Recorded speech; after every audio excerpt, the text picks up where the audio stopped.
Use a 9/16" socket wrench to unscrew and remove the hot or cold shutoff nut from the body.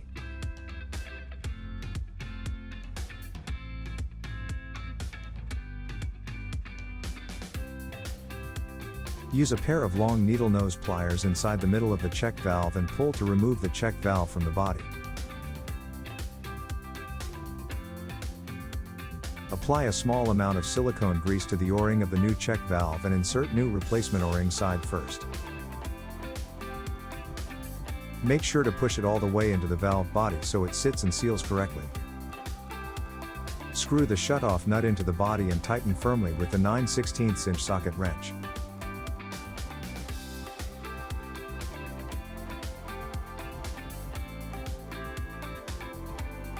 Repeat if replacing both check valves.